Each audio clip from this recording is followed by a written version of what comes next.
Hola queridas amigas del canal Hijas del Rey, las saludo con mucho cariño, soy Olivia desde Oaxaca, México, sean todas bienvenidas. Seguimos en la cuarta temporada de las doctrinas fundamentales y nos adentramos en la cristología con el tema La humanidad del Señor Jesús.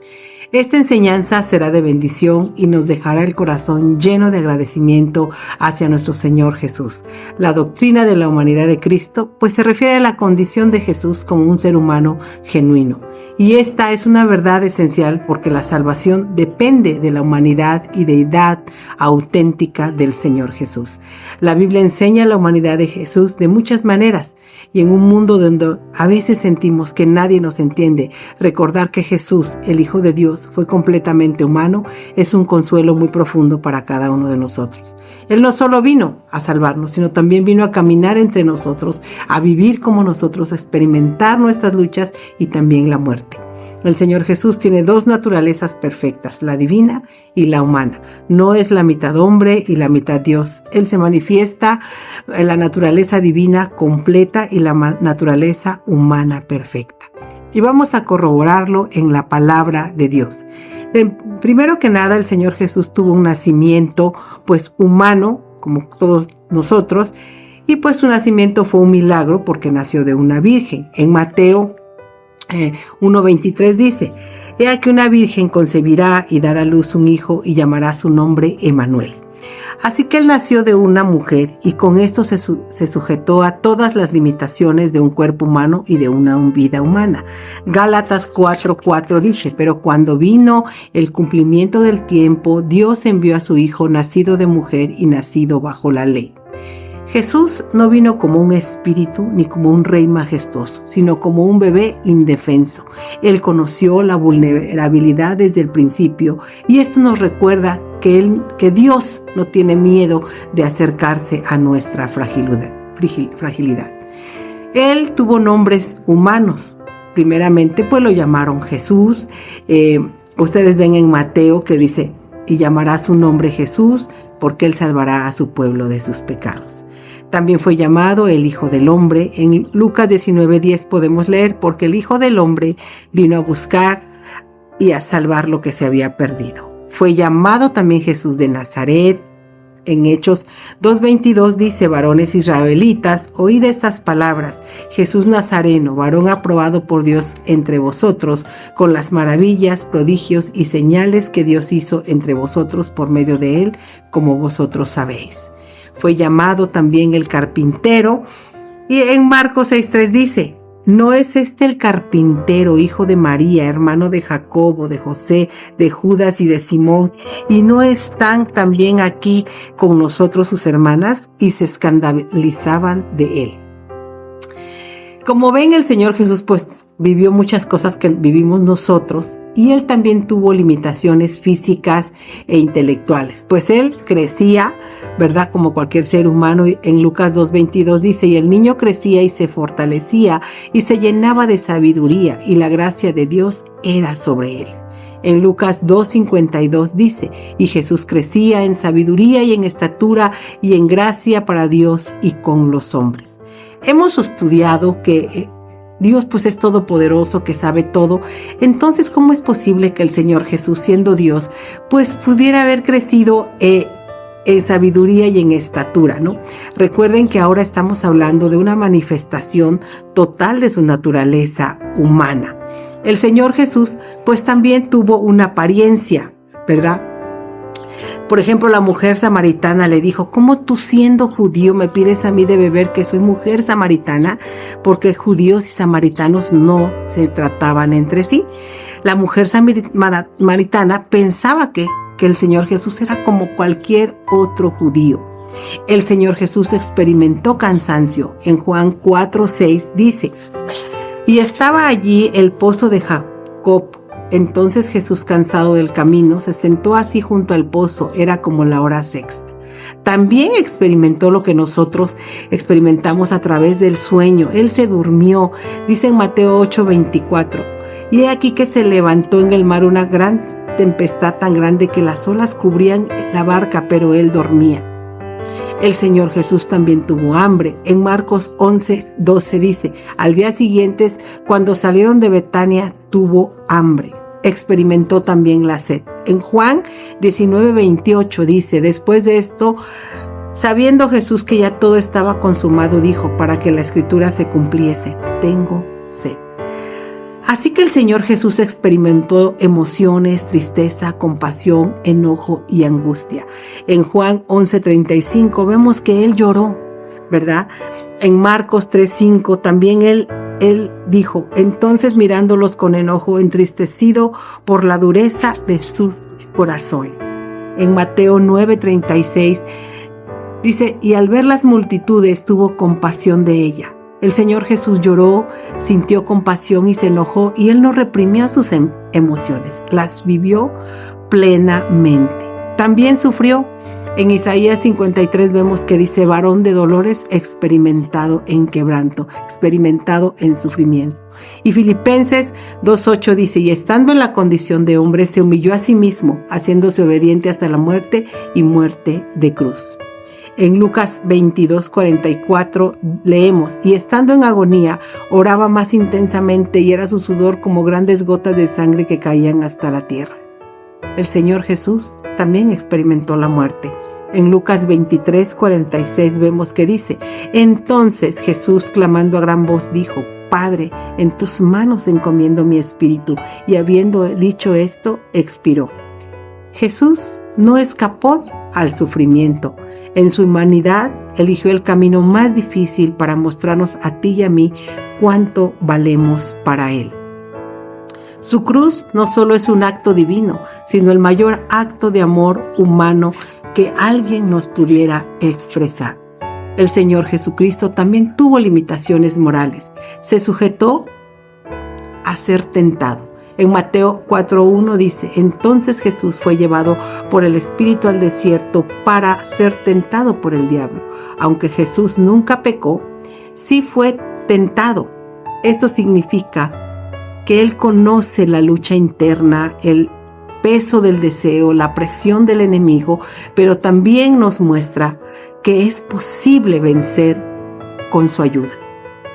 Hebreos 2:18 dice, pero en cuanto Él mismo padeció siendo tentado, es poderoso para socorrer a los que son tentados.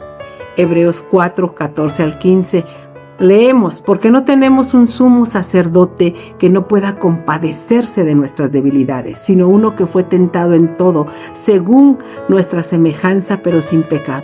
Acerquémonos pues confiadamente al trono de la gracia para alcanzar misericordia y hallar gracia para el oportuno socorro.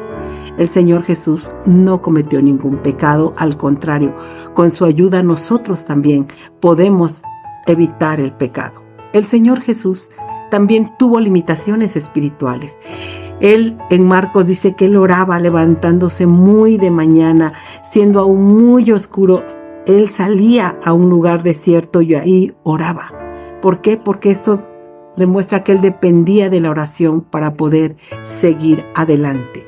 También dependía del poder del Espíritu Santo para hacer la obra de Dios. En Hechos 10:38 dice, como Dios ungió con el Espíritu Santo y con poder a Jesús de Nazaret, y como éste anduvo haciendo bienes y sanando a todos los oprimidos por el diablo, porque Dios estaba con él. Aquí se muestra que el Señor Jesús tenía una relación humana profunda con el Padre Celestial. En Marcos 15:34 dice, y a la hora novena, Jesús exclamó a gran voz, Eloí, Eloí, lama sabactani, que traducido es, Dios mío, ¿por qué me has desamparado? El Señor Jesús lo llamó Dios mío, revelando ahí la relación profunda que tenía con el Padre, demostrando esa relación tan intensa que tenía. El Señor Jesús se humilló de una forma voluntaria. En Filipenses 2:5-8 dice, haya pues entre vosotros este sentir que hubo también en Cristo Jesús, el cual siendo en forma de Dios, no estimó el ser igual a Dios como cosa que aferrarse, sino que se despojó a sí mismo, tomando forma de siervo, hecho semejante a los hombres, y estando en la condición de hombre, se humilló a sí mismo, haciéndose obediente hasta la muerte y muerte de cruz. La única manera de ser igual a Dios es ser Dios. Cuando Cristo se despojó a sí mismo, no se despojó de ser Dios, sino de la forma de Dios, o sea, la gloriosa manifestación como Dios. Siendo omnipotente, tuvo el poder de no usar o no manifestar sus atributos divinos, aunque siempre los tenía. Entonces pudo manifestarse como un verdadero hombre, como un verdadero ser humano. El propósito de la encarnación del Hijo de Dios, pues, fue principalmente para poder sacrificarse a sí mismo por nuestros pecados.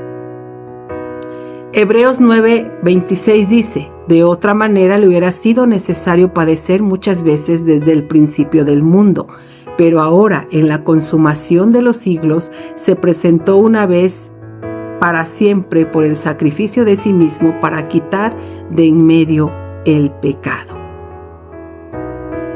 Hebreos 2:14 y 15 leemos que dice: así que, por cuanto los hijos participaron de carne y sangre, él también participó de lo mismo, para destruir por medio de la muerte al que tenía el imperio de la muerte, esto es, al diablo, y librar a todos los que por el temor de la muerte estaban durante toda la vida sujetos a servidumbre.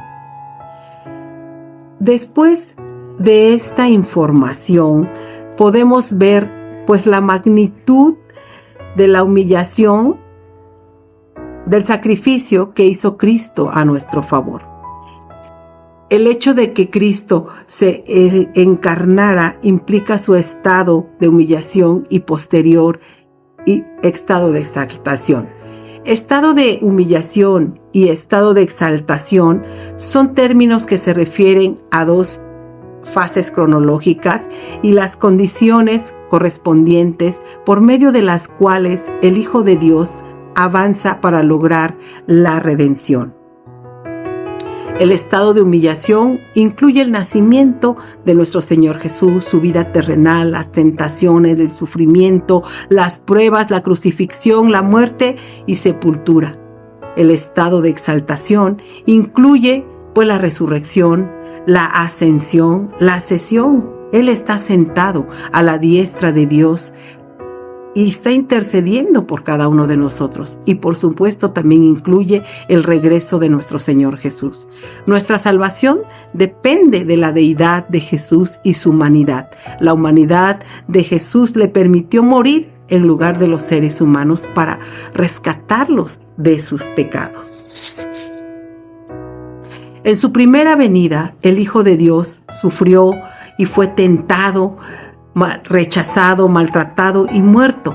En su segunda venida regresará con poder y gloria para rescatar a los creyentes y castigar a sus enemigos. En Filipenses 2, del 6 al 11 dice: el cual, siendo en forma de Dios, no estimó el ser igual a Dios como cosa a que aferrarse, sino que se despojó a sí mismo, tomando forma de siervo, hecho semejante a los hombres, y estando en la condición de hombre se humilló a sí mismo, haciéndose obediente hasta la muerte y muerte de cruz.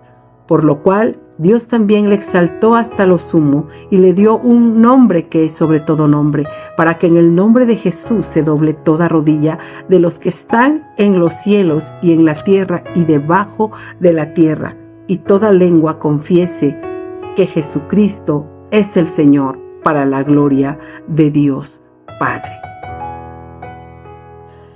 También vemos que en Hebreos 9, del 26 al 28, dice así: de otra manera, le hubiera sido necesario padecer muchas veces desde el principio del mundo, pero ahora, en la consumación de los siglos, se presentó una vez para siempre por el sacrificio de sí mismo, para quitar de en medio el pecado, y de la manera que está establecido para los hombres, que mueran una sola vez, y después de esto el juicio, así también Cristo fue ofrecido una sola vez para llevar los pecados de muchos, y aparecerá por segunda vez sin relación con el pecado para salvar a los que le esperan. Como el Señor Jesús, como vemos, no solo fue verdaderamente Dios, sino también verdaderamente humano. Y esto le permitió identificarse con nuestras debilidades, ser un ejemplo para nosotros y por supuesto que también ser el sacrificio perfecto para la humanidad. Queridas amigas que nos están viendo y escuchando, es un hermoso tema que, como les dije al principio, nos deja con el corazón agradecido por lo que el Señor Jesús hizo para experimentar ser un ser humano como nosotros. Experimentar nuestra vida, nuestra muerte, y qué gozo tan grande saber que a la diestra del Padre Celestial tenemos a un abogado que nos entiende porque vivió una vida como la tuya y la mía. Cualquier sufrimiento o prueba que pasemos, Él nos entiende y está allí para interceder por cada uno de nosotros. Que este tema te reafirme en la fe y en la obediencia al Señor Jesús, valorando todo lo que Él hizo por nosotros. Que caminemos en la seguridad de que Él es 100% Dios y 100% humano, que nos entiende en toda situación que nosotros pasemos. Me encantó saludarte, darte este tema. Te pido por favor que compartas este video, le des un me gusta, actives la campanita de notificaciones para que te lleguen nuestros siguientes videos. Me despido de ti y fue un gusto saludarte. Hasta luego.